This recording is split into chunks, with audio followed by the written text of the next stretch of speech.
Hi, my name is Ani. I have tried recording this video so many times this morning, and now it's just time to rip off the band-aid and let it go. I first want to apologize for the sound quality. I tried figuring out a microphone situation and it just sounded really hollow and echoey to me, and then it just to me sounded no different than just recording straight to my phone, which was just easier, so that's what I'm doing. And then two, I know there is some construction work happening outside, so there's some music and hammering and I can't control it and I just have to let it go. Anyway, as I said, my name is Ani and I wanted to start a video hobby journal mainly for myself to talk about the things that I have been reading, watching, and knitting, my three primary hobbies. One, just as a record of what I've been doing, because of course I can journal about it, but I feel like it's different than talking about it, because the other thing that I want to get better at is articulating my thoughts about just the things that I'm reading and consuming, and holding a conversation about those things, even if the conversation at the moment happens to be me alone in a room speaking to my phone, which is a lot harder than it looks, I am coming to find out. So anyway, July of 2024 was my best reading month by a long shot in a very long time. And because of that, it inspired this video journal. And if I'm going to talk about what I'm reading, I feel like I also have to talk about what I'm watching. And then because I'm a huge knitter, I have to talk about what I'm knitting too. So I'm going to go in that order, and hopefully there are some things that you enjoy or want to chat about as well. All right, here goes. The first book that I'm going to talk about is actually a book that I read in May. I picked up What I Talk About When I Talk About Running by Murakami from a coffee shop that, I happened to be at that coffee shop and they were selling it near the counter, and I sat down and I read the first half in that coffee shop visit and then read the second half the next day. And so clearly I loved this book and I really enjoyed it. I'm also getting distracted because, like, as I said, I'm a knitter, and like all my stitch markers and stuff are like, this is normally where my computer is. And then I clearly shoved my computer over here to make space for the things that I needed to have at my desk. So there you go. I'm already off to a great start rambling and not talking about the thing that I wanted to talk about. So let me start over. The first book that I want to talk about, which I actually read in May, not in July, is What I Talk About When I Talk About Running. This is Murakami's nonfiction book of essays where he talks about his writing and creative process and how it's really tied and goes hand in hand with his triathlon and marathon training. I don't really have much more to say about it because it's a nonfiction book of essays. So because of that, that inspired the first book that I read this month, which I don't have, so that's why I'm holding this one. I read Colorless, Tsukuru, Tazaki in His Years of Pilgrimage. That is a tongue twister for me, and I'm just going to say Colorless from here on out. It's a book that I owned, and then after I read it, I immediately put it in a little free library, so that should go to show you kind of how I felt about it. I liked it, but I didn't love it.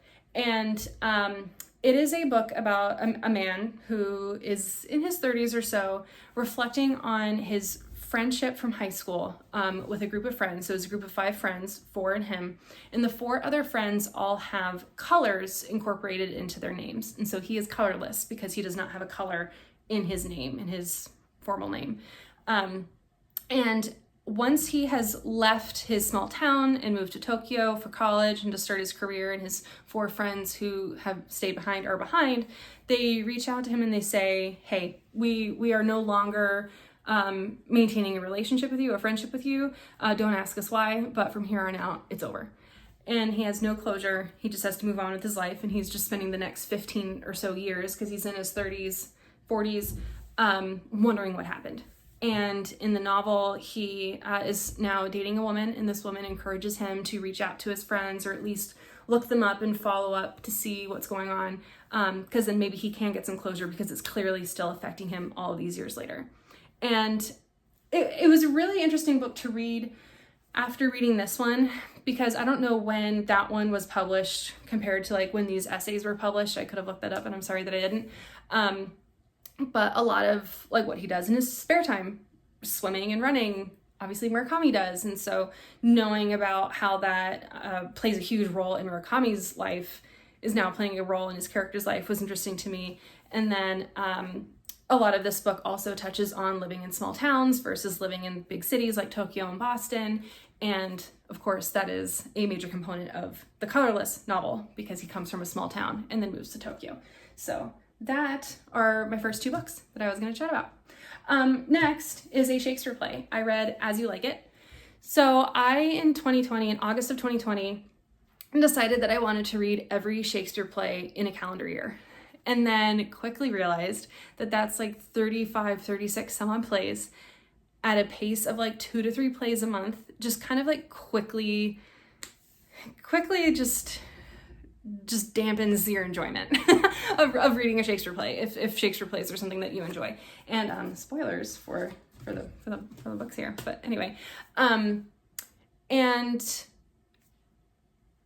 decided that if I was going to keep reading these plays, I was just going to read them when I wanted to read them, when the mood hit me.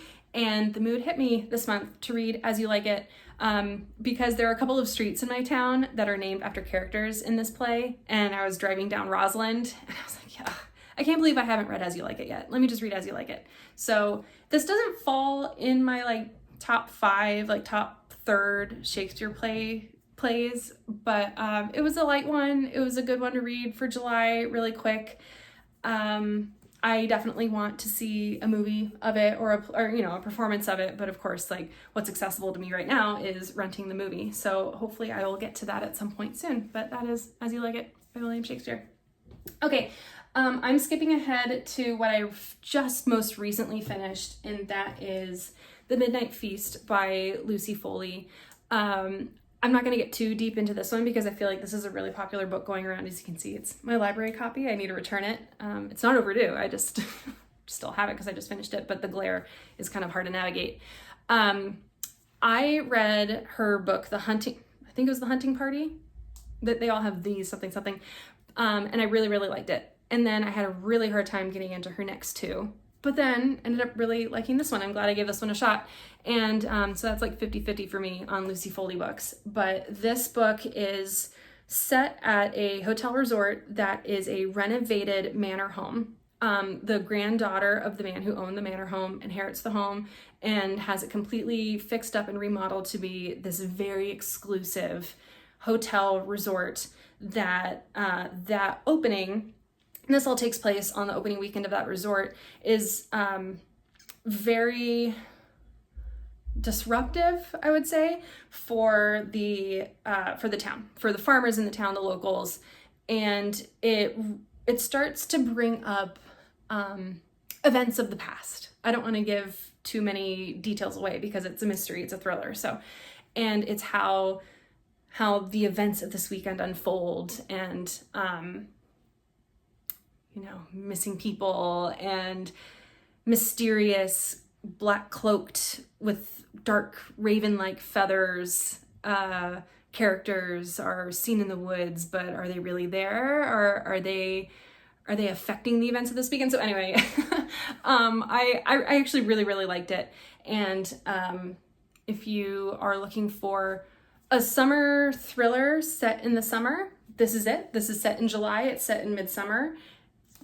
And it was a fun one. So I guess really quickly, a little bit about me as a reader. I really like Gothic literature, the big manor home, the foggy moors, the mystery that takes place in the home. Are there ghosts? Is it all in your head?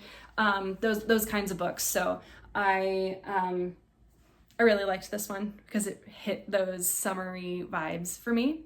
Those summery meaning like campfire story kind of vibe, which also I'm taking like a quick time out on the books that I read to also further explain that I also really like horror and scary in the summer more so in the fall, because one, the fall for me is very much back to school and getting into the classics again, and in the summertime you can read and watch things that are scary and have oodles of daylight hours to kind of come down from it, because I might like it, but I am definitely a scaredy cat. So That was, okay, so those were my first books. The next two books that I'm going to talk about, I don't have with me. I either read them on my Kindle or listened to on audio. So the first one that I this one I read on my Kindle from the library, but I don't have that here. I'll do this again.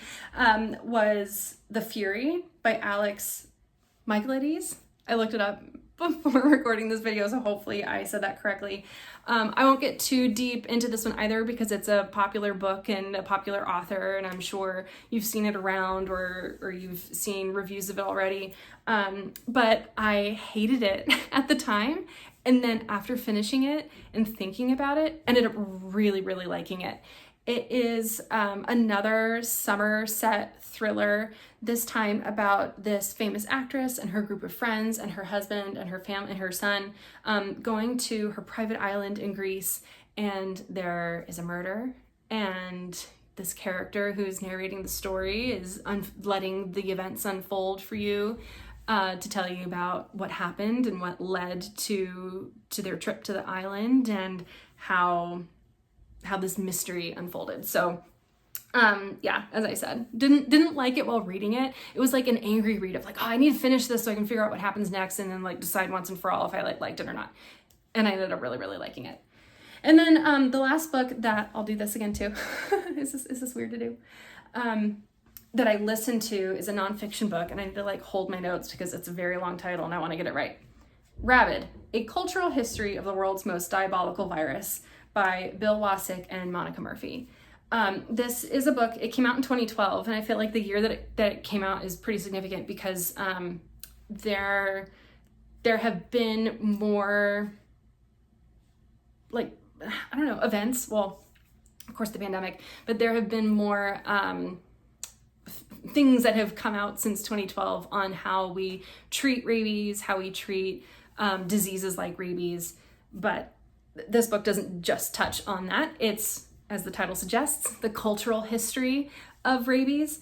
So how rabies might have influenced folklore and how that folklore influenced literature, and then that literature influenced novels. And I have not read a nonfiction book, at least in recent memory, that has then gone on to inspire such a list of things that I wanted to check out next, whether it was books or movies. Books or movies. And before I move on to that list, because I did prepare what those inspired further reading and watching things were. So is there anything else I wanted to say about Rabid? I mean, it's what it says in the title. It's the cultural history of rabies. It's really short. It's a short audiobook. If you're into nonfiction and you want something that it's digestible but approaches history or cultural history through one like entry point, one theme, this is a great one. But yeah, so inspired from reading Rabid, I pulled some books that my husband and I actually already had on our shelf that I haven't gotten to yet, and then wrote down some other things. So, of course, I'm going to start with this one because it's actually this one is the most obvious. Hydrophobia is a symptom of rabies, if you did not know. And vampires' aversion to sunlight kind of mimics a lot of what humans who are experiencing rabies, experiencing hydrophobia, may be experiencing, similar to, yes, a vampire being allergic to sunlight. So I read Dracula in high school, and I've actually been hankering to read it again, and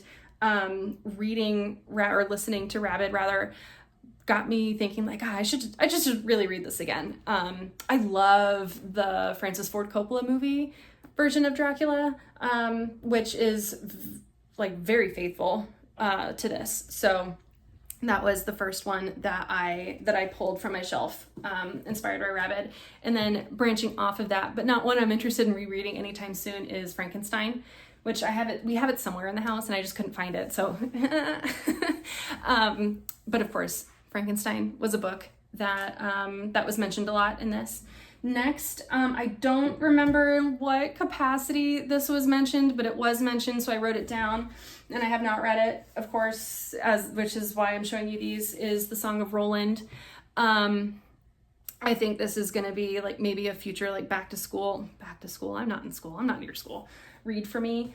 And then Wuthering Heights. So I love Jane Eyre, and Jane Eyre was mentioned in Rabid as well. And I tried reading Wuthering Heights back in March, and we just like had so much stuff going on that I just couldn't stay focused on it. And so I'm gonna pull out the bookmark, restart it hopefully this fall. But another classic book mentioned in this book. And then finally, Their Eyes Were Watching God, a modern classic. I haven't read it, it's been on my shelf. So I want to get into this one as well. And then I'm looking at like, okay, there were two other books. I actually wrote notes. There are two other books that were mentioned in Rabid that I want to get to that we don't own. I Am Legend, which I guess I could watch the film as well, but I Am Legend, and then Cujo. Here, I'll drop my notes while I'm at it, but I'll put them both up here. I actually have Cujo like an audiobook on one of my apps, so maybe that will be one of my next audiobook reads. There were two films that I wrote down from Rabid. The first being An American Werewolf in London. I love this movie. I've seen this movie a lot. I probably won't rewatch it, but I wrote it down because I was so excited that it was mentioned, and I was like, oh my gosh, duh, werewolves and rabies. This is such a weird rabbit hole of a topic to be going down for my introduction hobby journal video, but here we are. And then 28 Days Later, which I have not watched, and so I need to move that up on my list because I am very inspired by this Rabid book. And then, okay, so those are, that is my quick book talk, T-A-L-K, for the month of July. I feel like, you know, seeing that how I've been recording for about 15 minutes, like, does that feel like a lot? Yes, I guess. But anyway, let me move on to movies. So I watched 3 movies this month. The first being Licorice Pizza from 2021. This was my second time watching this movie, and I liked it so much more this time than the first time I watched it. I just really like the 70s vibe, and I mean, yeah, I don't know what to say. I like Paul Thomas Anderson, so it was a good film. And to like kind of harken back to my like Murakami like pairing, like, oh, I read this and then read this. I, in June, watched a film called Shampoo from, I want to say 1970, I didn't write that down, but from 1975 with Warren Beatty. And that character that Warren Beatty plays in Shampoo, I'm just gonna keep doing this because I don't know what to do, is based on the real life character that Bradley Cooper plays in Licorice Pizza. And I didn't realize that until I was watching Licorice Pizza and he said his name, and I was like, oh wait, that's the guy that Shampoo is like inspired by. So if you are looking for a movie from the 70s to pair with a movie from the last 3 years, might I recommend Licorice Pizza and Shampoo. Which, very, very briefly, Shampoo is about a Hollywood hairstylist who is kind of wrapped up in an affair with 3 women, and just the, I don't want to say the hijinks, but the consequences, rather, of that. Okay, so then the next film that I watched is American Fiction. This was me trying to get into the Oscar nominated movies from last year, because I am never on time with those. And I feel like I should be better about watching the Oscar nominated films in a timely manner, but in this case I waited until the summer to get to this one, and I really, really liked it. I thought it was well performed, well directed, and I know that film is based on a book by Percival Everett, and I normally try to read the book first before watching the movie, and then just in this case I didn't. So if you've read the book and watched the movie, and if you have thoughts about like how one story is depicted in one medium over the other, I'd love to hear it. And then finally, I watched a movie called The Eternal Daughter from 2020. I think I wrote down 2023, but I think it's really from 2022, starring Tilda Swinton. And this, like, as I said, I love Gothic, Manor House, foggy moors. Everything takes place in the house. Is it a ghost? Is it in your head? And this movie, like, ticks all of those boxes, but I just didn't, I didn't like it. Like, I wasn't as connected with it as I was hoping I'd be. Because, and maybe it's because I've seen other Gothic movies that are very similar, and I just didn't think this one was executed as well as those, but beautiful. I should have looked it up where it was shot, because it takes place in this, once again, a manor house that was converted into a hotel. Just a beautiful location. I thought it was shot really well. The colors were really pretty. Lots of greens and reds incorporated into the images there. But as far as the story for me, it felt that it was like a short story amount of story in a feature-length film. And so I had a hard time sticking with it. But that is the last movie that I watched this month. And then flipping my notes over, I watched the Mike Flanagan Netflix, The Fall of the House of Usher. And I love the Mike Flanagan shows, the House of shows. I still haven't watched Midnight Mass, but loved Bly Manor, loved Hill House. And so I watched Usher. And I mean, I don't know what to say other than, you know, I really like, it's Roger Corman, and I'm completely blanking on the name of his production company. I want to say it's American International. I really love the Vincent Price, Edgar Allan Poe movies. And I actually don't know if Price, you know, off the top of my head, is in The Pit and the Pendulum.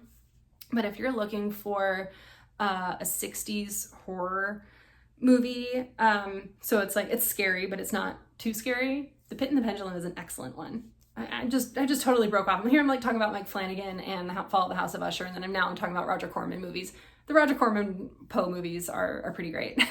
And since I love those, I wanted to watch The Fall of the House of Usher, and I really liked it. I liked the modern setting and the modern twists, just with it being a family kind of similar to the was it like the Sackler family from Empire of Pain, or at least that's the vibe I was getting from the Usher family in this show.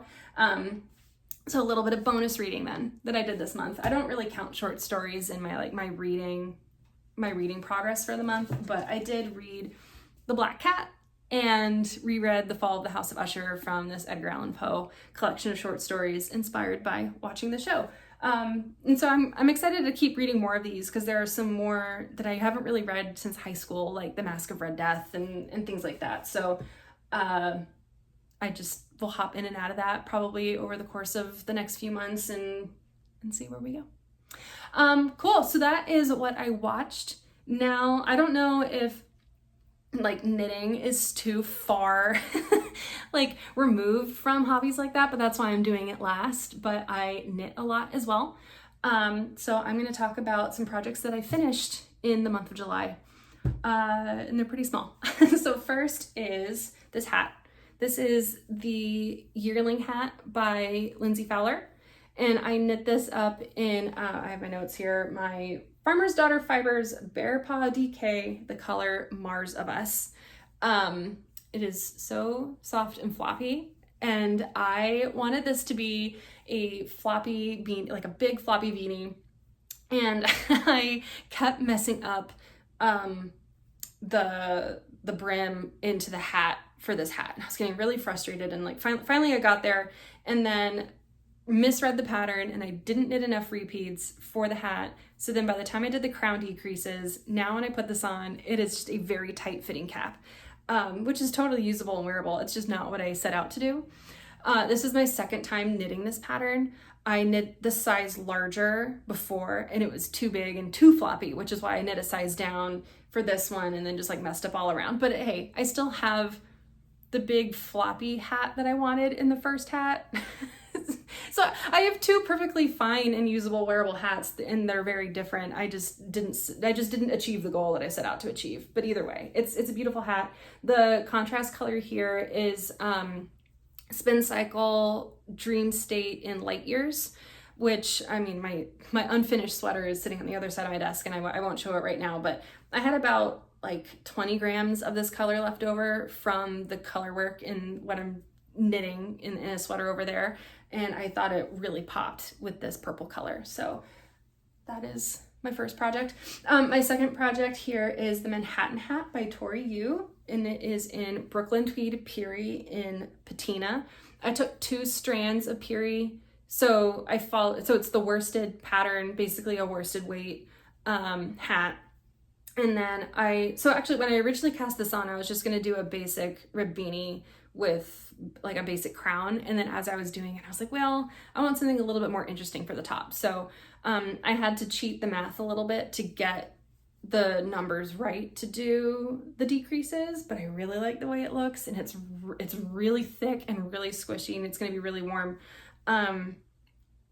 So yeah, rest in peace, Brooklyn Tweed Piri. I actually really, really liked that yarn when I could get my hands on it, and now it's discontinued. So there is that. And then finally, I have a pair of socks, but they are 2 different socks. So I wanted to do the Nitty Natty Sock Week Challenge this year. I've never done that before, and I knit 2 socks. So first, I did this yellow sock. It is just a basic stockinette vanilla sock with a shadow wrap heel, and this is Big Little Yarn Co. Tamago. And then as I was knitting the tonal yellow, I was just getting so bored. So I added a stripe with some scraps that I had, and then made the toe and the scraps that I had too. So I'm already knitting the second sock of this, is just why the markers are gone, and then have the markers just so I can figure out what I'm doing for the second sock here in a second. But I finished this pretty quickly.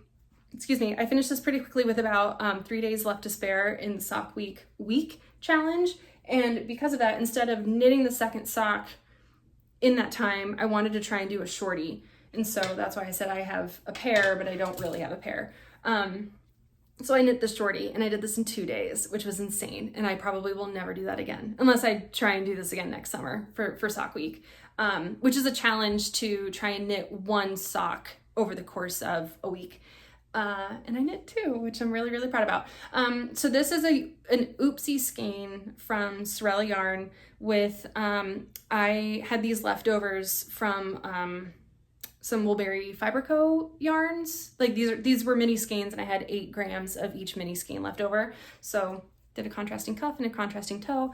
And this, yeah, I mean, it was fun to knit, and it was it was a really quick one. Same thing, just stockinette with a shadow wrap heel, and yeah. Okay, the last thing on my notes that I want to share is what I'm wearing. Oh man, my throat is dry from talking for about a half an hour. But it is the Tulsta vest by Rebecca Clow. So I'm not showing this off very well, am I? But it is Pearl Soho linen quill in chestnut red. Wow.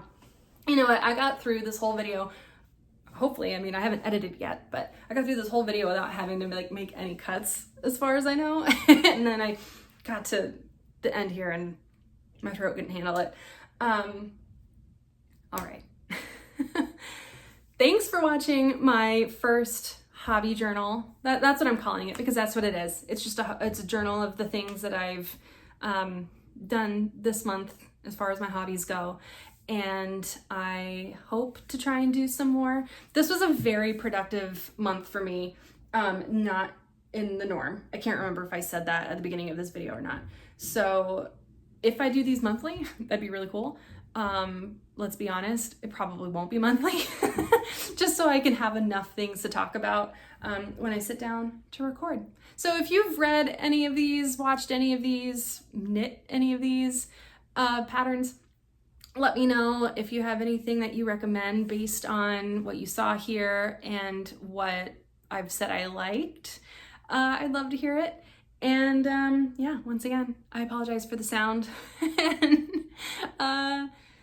this is, yeah, like I said, it's a lot harder than it looks, but I had a lot of fun doing it, and I hope to continue.